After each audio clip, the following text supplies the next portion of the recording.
Time now for my third installment of my reaction to Dr. Umar's doctoral dissertation, and your decision to salute him as doctor is probably waning after each video.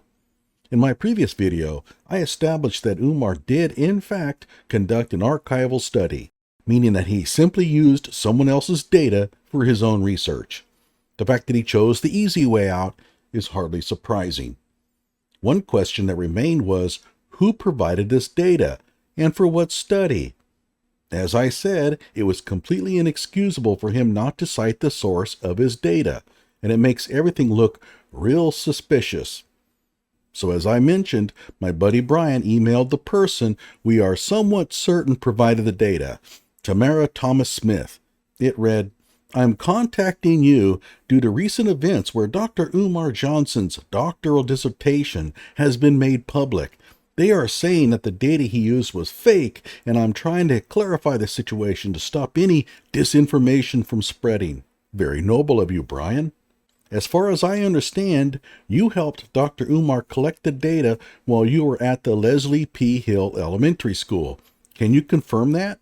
Was Dr. Umar maybe even employed at the school himself? I would appreciate any information you can provide in this matter. And we got a response. And it's very illuminating. Hello out there. I am trying to get through.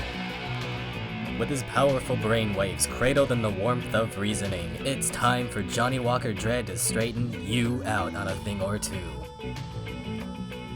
Emanating all the way from exciting Las Vegas, Oklahoma, it's the Johnny Walker Dread Show. So we will finally learn where Dr. Umar got his data. The veil of secrecy will be lifted. Accountability will rule the day. You see, it's all about transparency, making sure that the integrity of science remains intact. We need to trust the science. Yeah, well, fuck you. She says, don't bother me with these questions. Contact his school. That's right. She refuses to answer. She knows the answers to Brian's questions. Umar thanked her in the acknowledgement section for her help in securing the data. So Brian did, in fact, email the department chair to inquire about Umar's data source.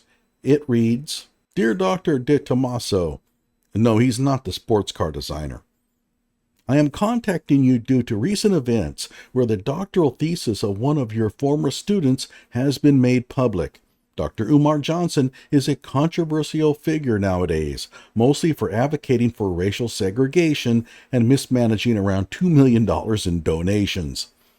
His dissertation, approved by you, is now available at, this Google Drive address. Dr. Umar was one of the few students who chose not to have his dissertation made public on the PCOM website. Among the notable lack of academic rigor in the work, one issue stands out in particular. Dr. Umar Johnson claims that the dataset he used was archival, yet there is not a single reference to the source of the data, and he describes the data as if he had collected it himself. Can you perhaps shed any light on the circumstances under which Umar Johnson was awarded a doctorate at PCOM? Well, it's been 5 days and no response, and we're never going to get one. This is what social science research is all about. Obfuscate, cloak, hide, and whatever you do, never, ever, ever publish that which violates the leftist narrative. Oh, you're offended by my take on social science? Well, tell that to Roland Fryer, who dared publish research that contradicted the claims of Black Lives Matter. We collected millions of observations on everyday use of force that wasn't lethal. We collected thousands of observations on lethal force. And the key question, I alluded to it earlier in a bit of a joke, but the key question is not just this arbitrary, silly snapshots that some journalists, not named Barry, do a lot, which is Black people are 13% of the population and they are 50% of the police shootings. I'm sorry about that, but I don't know what that has to do with the question. And so what my paper showed, you'll see tomorrow, like some of you, was that, yes, we saw some bias in the low-level uses of force, every day pushing up against cars and things like that. People seem to like that result.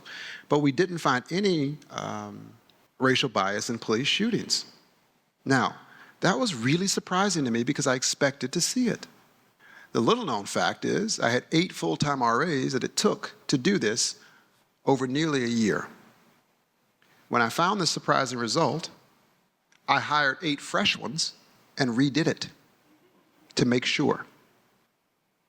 They came up with the same exact answer, and I thought it was robust. And then I went to go give it, and my God, all hell broke loose. People lost their minds. I mean, it was like colleagues of mine were going, well, I don't believe these results. He's using regressions. I'm like, well, what the hell else we been using? I mean, we've been using them for ever. That's what you use. I had colleagues take me to the side and say, don't publish this. You'll ruin your career. Perhaps the most important video I ever published is almost never watched, but it's my reaction to Roland Fryer's massive seminal study on police brutality that pissed off so many BLM supporters. So we go back to Chapter 3, Methodology. I already covered this participant section, and the next section contains nothing interesting. So let's look at the Design section. Archival data collected from a low-income, predominant African-American public school in the northeastern section of the United States, Philadelphia, were used for the purposes of this study. Archival data, and again, Umar reminds us over and over that this was archival data. I find that interesting, but okay. Archival data were obtained during the 2007-2008 academic school year and included A, report card grades, and I'll have a lot to say about the grades these kids received in my next video. It's pretty astonishing. B, Harder SPPC inventories. Okay, Harder SPC inventories, fancy term for a survey. I always find it funny how social scientists describe their questionnaires and surveys as instruments, diagnostics, tools, fancy lingo for we ask them a bunch of stuff. Want to see what it looks like?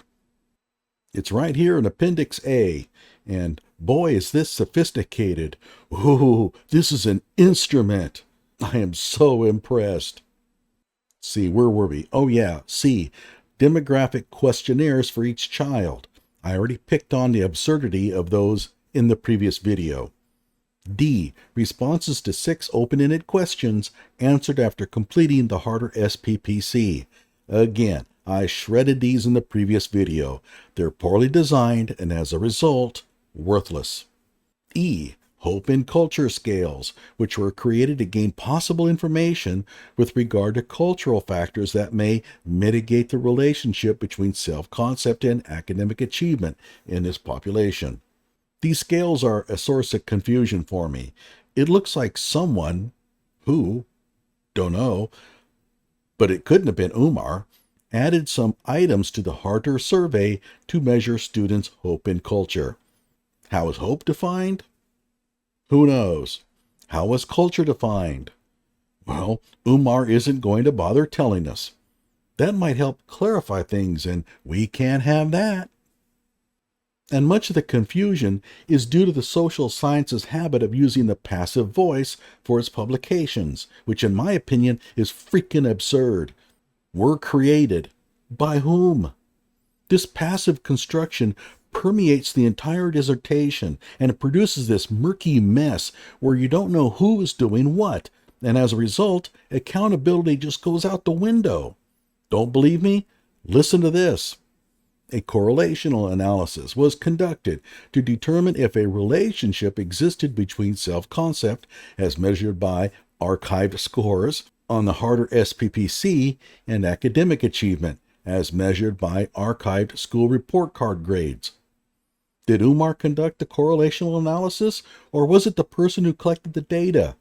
Probably the latter, given that Umar probably can't type correlational correctly without spell check. If so, then Umar didn't do much of anything for this study. If there's a mistake in the analysis, who do you blame? Umar will just blame the original researcher, and the original researcher will just blame Umar. Hey, social sciences. The passive construction is killing your field. By the way, the hope and culture scales provide a prime example of how an author can bloat the length of their dissertation to make it look more impressive. Check this out. Hope and culture scales, which were created to gain possible information with regard to cultural factors that may mitigate the relationship between self-concept and academic achievement in this population. E. Additional hope and culture scales, consisting of 7 items each, which were included at the end of the Harder SPPC inventory. 3. Hope and culture scales. In addition to the 6 Harder scales that were included in the Harder SPPC, 2 additional scales were created to help capture culturally relevant features of self-concept that were not assessed directly by the Harder itself. 7 items comprise the hope scale, and 7 items comprise the culture scale. The 7 hope items, included as questions 37 through 43, and the 7 culture items, included as questions 44 through 50, can be viewed in Appendix A as part of the Harder SPPC inventory to which they were attached. It's one thing to remind the reader that 14 items were added to a survey to measure hope and culture. But all these blurbs were found within 3 pages of each other. My gut feeling is that the Harder SPPC calculations were already performed by the original researcher, not Umar. He simply restated what she found. If that's the case, then all Umar had to do was read a few of the qualitative responses and, of course, pick out a few that he liked and write up his dissertation. For that, he goes around calling himself doctor. What about these hope and culture scales that were added on to the Harder SPPC, as we were told about 5 times already? Whoever made them included no tests of their validity or reliability, which are crucial for data analysis. And they never even bothered to define hope or culture. They apparently just made up some criteria and threw them in, and they're real doozies. So we go to Appendix A, where the Harder SPPC instrument is found, and we notice right away that Umar doesn't know how to format Microsoft Office documents. Check out the placement of these boxes. And by the way, here is the first Hope survey item, item 37. It reads, Some kids really enjoy doing well in school. Other kids don't really care much about doing well in school. The first box here falls under Really true for me. So I'd have to ask the kid, what's true for you? That some kids really enjoy doing well in school? Isn't that obviously true on the face of it? Isn't it also obviously true that some kids don't do well in school? And how does this item measure hope? What's the connection to hope? Note that the prompt is pure hearsay. You're prompting the kid to respond to a claim that someone else is thinking. So if you thought that was bad, get a load of this one. Some kids think that academic success is very important to their friends. What the fuck is this? How are their friends not the same population as some kids? Is little Jimmy some kid? Or is he a friend of some kid? Unless little Jimmy's really unpopular, wouldn't he be both? So item 41 is double hearsay. You're asking the student to respond to what some other person thinks other people are thinking. And how is it a measure of hope? Then we get to the culture items, 44 through 50, and these are total screw-ups. Check this out. Some kids don't think they can do well in school because they are black. Now look at the other side. Other kids think they will do well in school because they are black. But what about those kids who think it doesn't matter? More dangerously, do you now have kids who never even thought about it, thinking about it? In this case, this instrument is harmful. I wonder what the IRB thought of this survey, if they even bothered to get IRB approval. Now, check this one out. Some black kids think they could have done better in school had they known more about their black history and culture. How would they know? This is an example of the emperor's nose fallacy, where people in China were asked how long the emperor's nose was. They had never seen the emperor in person, so all they could do was guess. The fallacy is in thinking that performing statistical analyses on, say, 1,000,000 guesses somehow produces a meaningful result. Here, the students have no idea if they could have done better in school if they had known more about Black history and culture, because they have no way of knowing its impact, because they don't know what knowledge they're missing out on. It makes no difference how many students you have complete the survey, because each guess you add to the statistics contains no useful information. Five people on the graduate committee, and they couldn't pick this out? They couldn't see an obvious problem here? Oh. The next one's a real doozy. Some kids think being black makes them inferior to European American students. You're surveying inner city fifth graders, many of whom are probably barely literate. Why not just say white students? They know what white students are. European Americans? Even better, use white kids, because, you see, it would then match the kids at the start of the sentence. Why change kids to students in the latter half of the sentence, but not at the start of the sentence? Have you ever seen a person on the street who is high on fentanyl and they're stooped over and drooping their arms like zombies? Have you ever wondered what they were thinking? Well, they're probably dreaming up prompts like number 48. Some black kids don't think they are as smart as other children. What does other children mean? If you put the definite article the in front of other, it reads the other children and means all other children. Otherwise, it reads as some other children. I don't know. Will fifth graders understand the distinction?